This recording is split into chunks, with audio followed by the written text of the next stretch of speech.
Selamat datang sahabat komik dimanapun Anda berada. Kali ini Mimin ingin membawakan komik baru dengan judul I'm the Virus Monarch.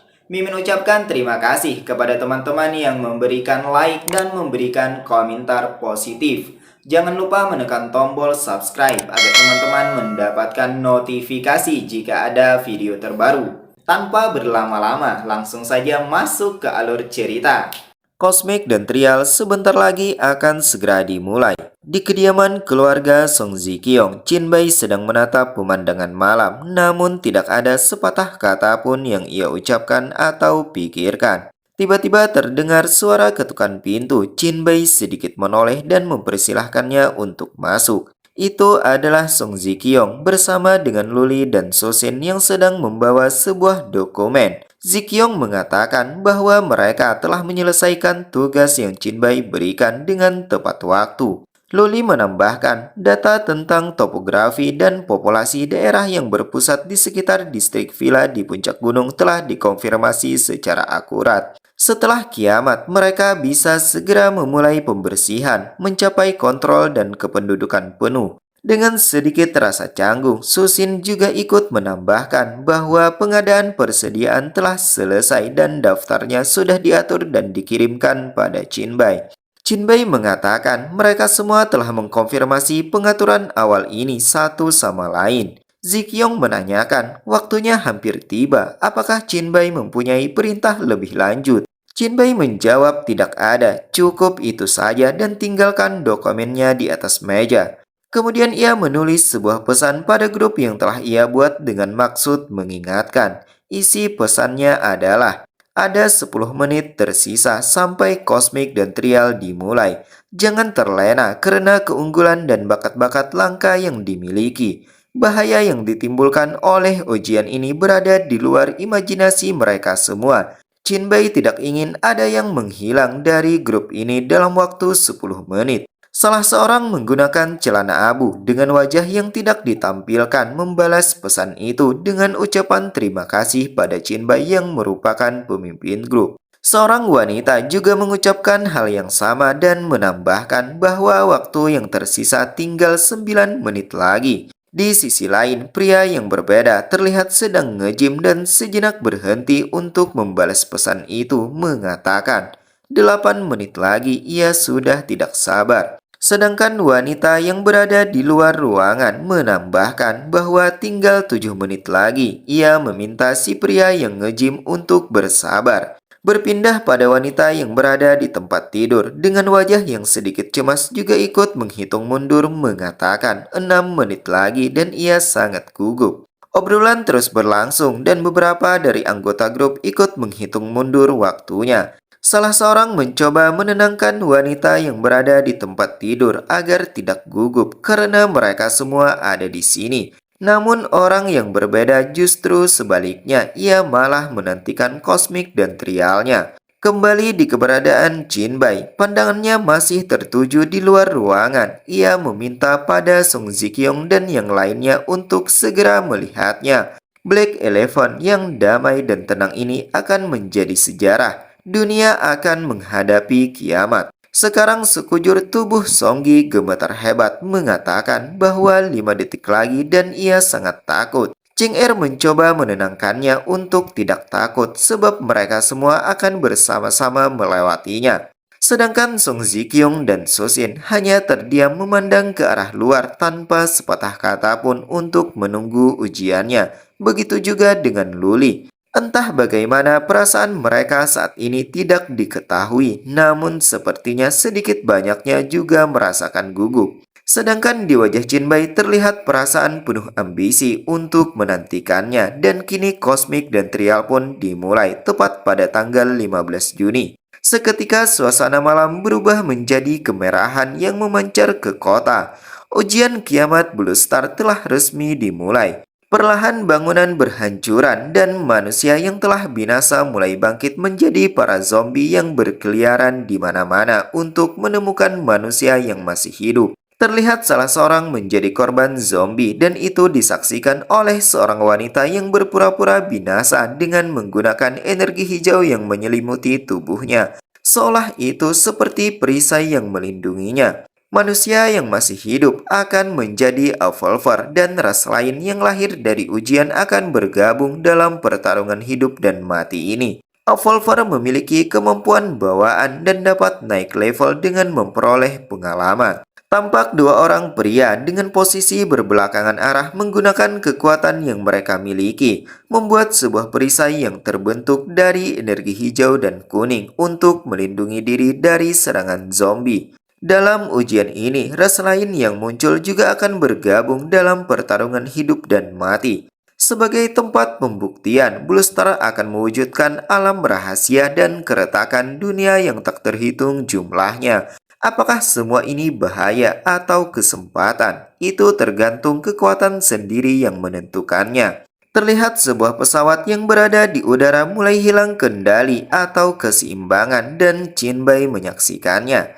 Pada ujian ini, semua orang diminta untuk mengerahkan semua kekuatan untuk tumbuh dan berkembang. Sistem panel tiba-tiba muncul memberitahukan bahwa jam pasir waktu telah selesai kepemilikannya dan memulai pengikatan. Tidak hanya itu, kini jam pasir juga seakan bercahaya. Ini mengejutkan Jinbei dan membuatnya penuh tanya, apakah jam pasir waktu telah mengakui masternya dan mulai mengikat. Di saat yang bersamaan, Jinbei membantah itu karena menyadari bahwa rekannya masih bersamanya. Jam pasir harus tetap menjadi rahasia bagi semua orang. Di saat Jinbei ingin memerintah, tiba-tiba terhenti setelah menyadari semua rekannya menjadi pasif, seolah seperti patung yang tidak bergerak sama sekali. Itu mengejutkannya dan membuatnya menjadi bingung.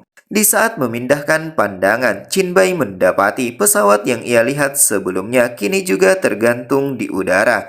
Ia semakin bingung dan tercengang saat mengetahui bahwa waktu telah berhenti. Kejadian aneh terus bermunculan. Tiba-tiba jam pasir yang berada di lehernya melayang di udara dan menyebarkan energi ungu yang berterbangan di mana-mana. Jinbei hanya tertegun menyaksikannya tanpa sepatah kata pun. Setelah sejenak, informasi muncul yang mengatakan bahwa pengikatan jam pasir waktu telah berhasil. Sistem panel juga memberitahukan bahwa jam pasir waktu telah terikat jiwa. Dua informasi belum diketahui dan masih terkunci, sedangkan kembali ke masa lalu telah aktif, memungkinkan kembali ke titik tertentu di masa lalu, menghapus semua keuntungan dari garis waktu yang hilang. Sisa cooldown atau waktu jeda sebelum menggunakan skill adalah 72 tahun, 6 bulan, 7 hari. Cooldown skill ini tidak dapat dikurangi dengan cara atau efek equipment apapun. Di bagian ini, dua informasi juga belum diketahui dan masih keadaan terkunci. Setelah mengetahui pemberitahuan itu, Jinbei sangat terkejut. Ia mulai menyadari bahwa kembali ke masa lalu sepertinya karena jam pasir yang ia miliki. Ia menilai keadaan ini seperti save dan load. Ternyata penilaian Jinbei benar. Sistem panel kembali muncul menginformasikan tentang state save dan load yang telah aktif. State save menandai kondisi fisik, mental, dan skill saat ini. Tidak ada cooldown. Sedangkan state load memuat kondisi yang disimpan. Tidak mempengaruhi harta atau memori. Memiliki cooldown 1 jam. Satu informasi belum diketahui dan terkunci. Sedangkan persyaratan penggunaan harus terikat jiwa. Sebuah senyuman muncul di wajah Jinbei dan berpikir bahwa ini adalah skill penyelamat nyawa yang sangat kuat dan hanya memiliki cooldown 1 jam. Tiba-tiba Song Zikyong tersadar mengatakan kalau merasa dipanggil. Apakah Jinbei punya perintah ataukah ia salah dengar? Jinbei menjawab bahwa Zikyong tidak salah dengar dan memintanya untuk segera memastikan keamanan di dalam villa mereka dengan hati-hati karena malam hari sangat berbahaya. Dan saat fajar, mulailah bersihkan sekitar area villa. Zikyong dan Luli secara bersama-sama menerima perintah itu, sedangkan Susin hanya memberikan anggukan kepala. Nampak ia masih canggung dengan Jinbei. Waktu berlalu, pagi telah tiba. Terlihat keadaan kota cukup memprihatinkan. Api menyala di beberapa titik bangunan. Sedangkan di Villa Song Zikyong ada beberapa tamu yang tidak diundang. Itu tidak lain adalah para zombie.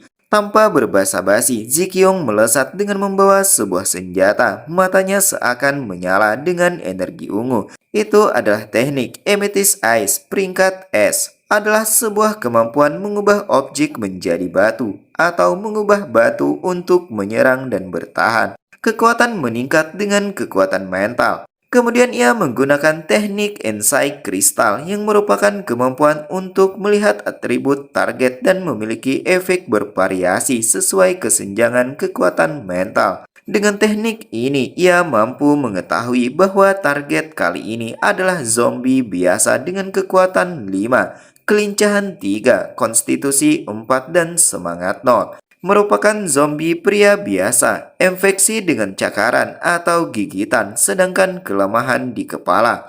Setelah mengetahui kelemahannya, Zikyong langsung menebasnya hingga membuat bagian tubuhnya terpisah. Berpindah di bagian atas villa, terlihat seorang perempuan sedang berdiri dengan maksud untuk menyingkirkan zombie.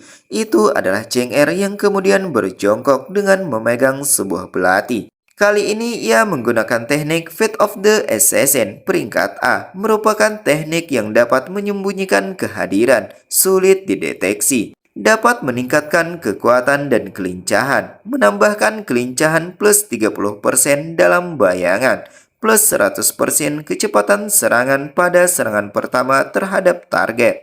Setelah berjongkok, Cheng Er melompat ke arah kerumunan para zombie dan dengan sekejap mata ia mampu membinasakan semua zombie tanpa tersisa. Sedangkan di ruang yang berbeda, di bagian villa, seorang pria menggunakan kacamata sedang menggendong korban yang terluka dan membawanya pada Susin. Melihat itu, Susin memerintahkan si pria agar menyuntik korban dengan sirum virus zombie terlebih dahulu. Lalu Susin akan mengobatinya nanti, sebab sekarang ia masih mengobati korban yang lain menggunakan teknik Rapid Recovery peringkat B. Kemampuan ini secara signifikan meningkatkan kecepatan penyembuhan diri dan pemulihan stamina. Dapat digunakan secara aktif pada orang lain. Masih di tempat yang sama di Villa Song Zikyong, tampak keadaannya baik-baik saja. Tidak mengalami rusak atau terbakar kecuali adanya kedatangan zombie. Di bagian yang berbeda, Chin Bai mengatakan pada Luli, sepertinya situasinya sudah tidak buruk. Luli membenarkannya. Dengan pengaturan awal Chin Bai, mereka memiliki keuntungan dari segi medan dan manusia. Di bawah mereka terlihat ada beberapa petugas yang sedang berjaga. Salah seorang mengatakan bahwa tidak ada kecelakaan yang terjadi sejauh ini. Chin Bai tersenyum tipis mengatakan itu adalah hal yang bagus. Jika begitu, ia akan serahkan tempat ini pada Luli karena ada hal yang lebih penting yang harus ia kerjakan. Tiba-tiba Chin Bai melesat dengan kecepatan yang sangat tinggi, bahkan efek darinya menghembuskan angin yang kencang hingga membuat bawahan Luli terangkat dan ia dengan segera menahannya. Kini Chin Bai melewati jalur gunung Dongsan. Ia berlari dengan sangat cepat hingga menyisakan asap langkah kaki di belakangnya. Ia bergumam, pada masa-masa awal ujian kiamat, ketidakmampuan untuk menggunakan kendaraan dan senjata api cukup merepotkan. Tapi dengan kecepatan yang ia miliki saat ini, ia akan sampai tepat waktu. Sejenak Chin Bai berhenti dan menatap ke langit untuk memperhatikan cahaya yang seperti matahari sambil meneruskan gumamnya. Pada hari pertama hari kiamat sebelum kelahiran kembali, ia melihat tanda itu di atas Universitas Jiangqing. Butuh waktu lama baginya untuk memahami tanda itu dan saat itu sudah terlambat untuk menyesal. Tapi kali ini ia tidak akan menyia-nyiakannya dan harus mengambil kesempatan ini. Setelah beberapa saat, Chin Bai berada di sekitar Universitas Jiangqing dan sedang menyerap beberapa zombie. Sambil menatap ke langit, ia mengatakan bahwa ini adalah tanda yang sangat ingin dilihat oleh semua Evolver. Tanda turunnya avatar ilahi di tempat ini. Tidak berselang lama, tanda itu akhirnya terjatuh dan menyebar menjadi beberapa bagian. Melihat itu, dengan segera Chin Bai berlari mendekat. Tiba-tiba dari samping muncul seseorang yang memanggil dengan sebutan Evolver, memintanya untuk berhenti dan Chin Bai pun menurutinya. Itu adalah seorang pria yang mengatakan, jarang sekali melihat orang sekuat Jinbai pada tahap awal ujian. Si pria adalah seorang pedagang. Apakah Jinbai tertarik untuk melakukan perdagangan dengannya? Jinbai menjawab, ia akan merasa terhormat untuk berdagang dengan si pria. Ini adalah sebuah kehormatan. Si pria menimpali, berdagang dengan pedagang. Itu saja, tidak ada yang perlu dihormati. Jinbai mengatakan bahwa ia telah beruntung mendengar nama ilahi dan melihat si pria. Ia telah merindukan pertemuan ini siang dan malam. Orang yang baik hati, adil, murah hati, kaya dan berkuasa. Perlahan Jinbai mendekat dan menepuk dadanya dengan salah satu tangan sebagai bentuk rasa hormatnya dan memanggil si pria dengan sebutan dewa perdagangan, Tuan Radu. Dewa perdagangan tersenyum karena Jinbai telah mampu mengenalinya. Kemudian ia memberikan sebuah kartu sambil mengatakan kalau pujian yang Jinbai berikan terlalu baik. Karena melihat percikan takdir di dalam diri Jinbai, maka ia akan menawarkan hadiah selamat datang. Lihatlah kartu keanggotaan emas konsorium goblinnya dan nikmati diskon 8,8% untuk barang yang dibeli. Jinbai tersenyum melihatnya dan berpikir kalau di kehidupan sebelumnya, Tuan Radu adalah orang yang kebal terhadap sanjungan, selalu selangkah lebih maju dan menuai banyak keuntungan. Jinbai pun menerima kartu itu dan mengucapkan rasa terima kasihnya atas kemurahan hati Tuan Radu yang memang sepantasnya menjadi legenda. Tuan Radu mengatakan, baiklah, karena Jinbai terbuka untuk pedagang, maka izinkan ia untuk menunjukkan barang dagangannya. Dagangan pertama yang diperlihatkannya adalah gulungan eksklusif Thunderwalker, peringkat S. Adalah skill memanfaatkan guntur dengan cara menenangkan diri dengan kekuatannya merupakan sebuah profesi tangguh yang memerintahkan kekuatan guntur untuk memusnahkan musuh, membandingkan kehebatan serangan jarak dekat yang luar biasa. Harga tukarnya adalah voucher peringkat S atau 50 juta koin emas. Barang kedua adalah sebuah senjata yang bernama Grim Reportage peringkat S. Merupakan senapan penembak jitu legendaris, eksklusif untuk profesi firearm ditempa oleh Dewa Dove, sekutu dekat Radu dan Dewa Perdagangan. Jinbai tercengang ketika melihatnya. Ia baru mengetahui bahwa gulungan Thunderwalker dari kehidupan masa lalunya berasal dari sini, bersama dengan banyak artefak kejuruan berharga lainnya.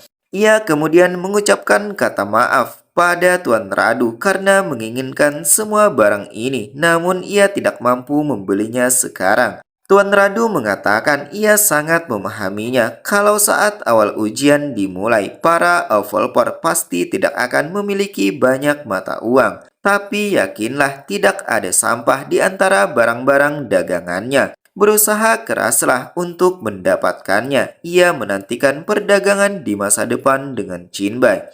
Sejenak Jinbai terdiam, namun di saat Tuan Radu hendak pergi, ia memanggil mengatakan, meskipun ia tidak mampu membeli barang dari Tuan Radu, Jinbai dengar dewa tidak bisa langsung ambil bagian dalam ujian. Mereka harus berinvestasi dalam Evolver untuk berpartisipasi. Bukankah Tuan Radu datang dengan niat untuk berinvestasi? Tuan Radu menghentikan niatnya untuk pergi dan memuji kalau Jinbai cukup berpengetahuan. Apakah Jinbai ingin mencari investasinya? Sesuai yang Jinbai dengar, Tuan Radu memiliki harta yang didambakan oleh semua dewa yang tidak tertahankan oleh Avolper manapun. Investasikanlah pada Jinbai dan Tuan Radu tidak akan menyesal. Tuan Radu menyampaikan bahwa investasi harus menghasilkan keuntungan dan ini adalah barang yang bahkan didambakan oleh para dewa. Apa yang membuat Jinbai berpikir bisa memberinya keuntungan yang jauh melebihi nilainya? Bahkan jika Jinbai seorang pemuja, ia tidak akan terlibat dalam transaksi yang merugi hanya demi Jinbai. Tanpa pikir panjang, Jinbai menunjukkan jurusnya. Lengan kanannya berevolusi menjadi cakar dan lengan kirinya menjadi sebuah kepalan yang keduanya sama-sama terbentuk dari energi ungu. Bahkan energinya juga membentuk sebuah bayangan monster di belakangnya. Jinbai meminta Tuan Radu agar melihatnya dan ini adalah surat kepercayaan darinya. Melihat Jinbai yang memiliki bakat peringkat Triple S, Tuan Radu memberikan aplaus dan mengatakan bahwa itu adalah bakat yang aneh, tidak seperti yang ia tahu. Sebuah senyuman muncul di wajahnya meneruskan. Tempat ujian Blue Star memang menarik dan menggoda, tapi ia tidak akan berencana untuk menginvestasikan harta itu secepat ini. Setelah sejenak, ia memutuskan akan memberi Jinbai kesempatan, jadi hargai kesempatan ini. Jika bukan karena bakat Jinbai yang luar biasa dan tidak adanya pengaruh dewa-dewa lain, Tuan Radu tidak akan setuju. Dengan wajah gembira, Jinbai menanyakan apakah artinya ia bisa menerima harta itu sebagai investasi. Tuan Radu mengacungkan jari telunjuknya mengatakan, tidak, bakat yang Jinbai miliki tidak menjamin masa depan. Bahkan ada dewa dengan bakat di bawah tingkat A. Untuk mendapatkan investasi tingkat tertinggi milik Tuan Radu, Jinbai harus membuktikan kemampuannya dengan kekuatan dan pertumbuhan. Sistem panel kembali muncul yang berisi perintah misi Triple S dari Tuan Radu, Sang Dewa Perdagangan Goblin.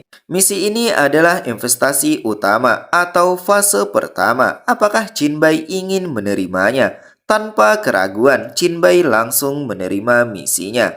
Kini Tuan Radu bersiap melemparkan sebuah koin dengan jari jempolnya sambil mengatakan, setelah Jinbai menyelesaikan misinya, gunakan koin emas ini untuk memanggil proyeksinya dan ia berharap Jinbai tidak membuatnya menunggu terlalu lama. Jinbai dengan tepat menangkap koin itu menggunakan kedua jarinya sambil menanyakan, bolehkah ia melihat sekilas harta karun yang didambakan oleh semua dewa itu? Tuan Radu pun tidak keberatan dan menunjukkannya. Itu adalah gulungan eksklusif provisi ganda, item khusus tingkat Triple S, memungkinkan pembawa untuk memegang dua gulungan provisi eksklusif secara bersamaan dengan pertumbuhan provisi ganda, bonus atribut, dan skill yang semulanya efektif sekaligus. Setelah melihatnya, Jinbai begitu penasaran. Ia penuh tanya tentang provisi ganda yang dimaksud. Di saat berikutnya, Tuan Radu menyimpan gulungannya dan menangkupkan kedua tangan dengan maksud untuk berpamitan karena perdagangan mereka kali ini sudah selesai dan ia harus segera pergi.